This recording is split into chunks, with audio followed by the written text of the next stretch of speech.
Plant FAQs. Tillandsia xerographica. Tillandsia Streptophylla versus Xerographica.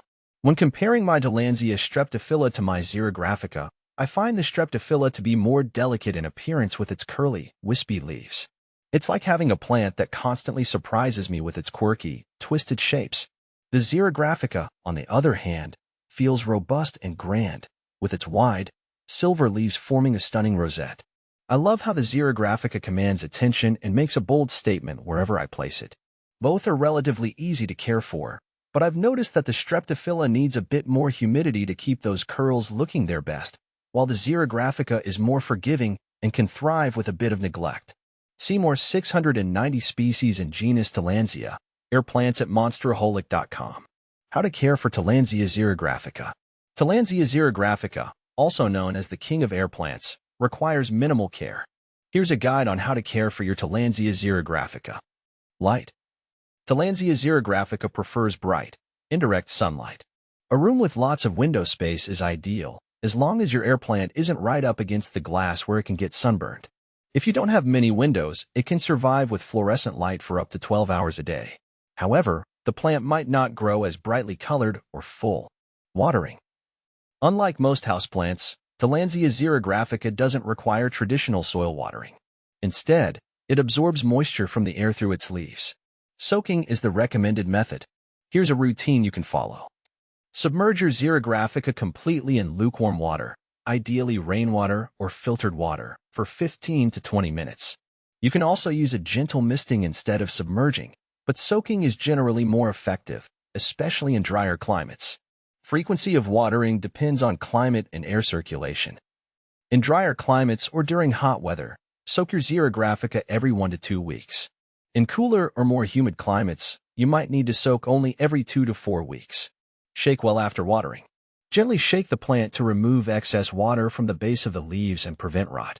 Let it dry completely.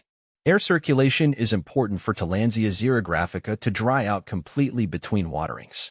Avoid leaving it in a constantly damp environment. Humidity. While Tillandsia xerographica can tolerate average household humidity levels, it thrives in higher humidity, around 50 to 70%. You can increase humidity by grouping your xerographica with other air plants. Placing it on a pebble tray filled with water, ensure the plant sits above the water level. Using a humidifier in your home. Temperature. Tillandsia xerographica prefers warm temperatures between 60 to 80 degrees Fahrenheit, 15 to 27 degrees Celsius.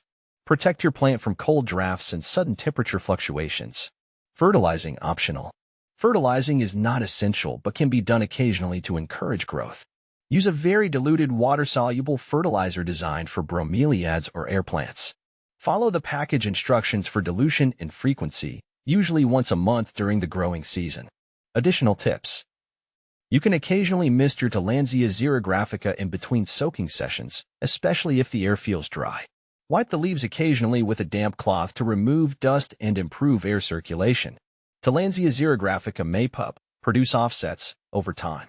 You can propagate new air plants by carefully separating the pups when they reach about 1/3 the size of the mother plant. How to display Tillandsia xerographica. Tillandsia xerographica can be displayed in various ways. They can be placed in decorative containers, mounted on driftwood or stones, or arranged in terrariums or hanging planters. Get creative with their display to showcase their unique beauty. How to propagate Tillandsia xerographica. Tillandsia xerographica can be propagated by removing offsets, or pups, that develop at the base of the plant. Gently separate the pups from the parent plant and place them in a new location. Ensure they have similar growing conditions to the parent plant. How to water Tillandsia xerographica. Water Tillandsia xerographica by misting them thoroughly or soaking them in water for about 20 to 30 minutes once a week. After watering, shake off excess water and allow them to dry completely in a well-ventilated area to prevent rot. Do Tillandsia xerographica die after blooming? Tillandsia xerographica typically produces a flower spike before blooming. After blooming, the plant may slowly decline, but it will often produce offsets or pups before eventually fading. Proper care can help prolong its lifespan. How big do Tillandsia xerographica get? Tillandsia xerographica can grow quite large, with mature plants reaching sizes of up to 2 feet in diameter. They have gracefully curling leaves that give them a distinctive appearance.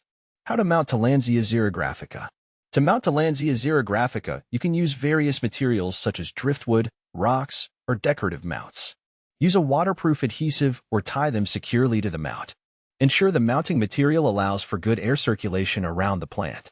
Display the mounted Tillandsia in a location with bright, indirect light.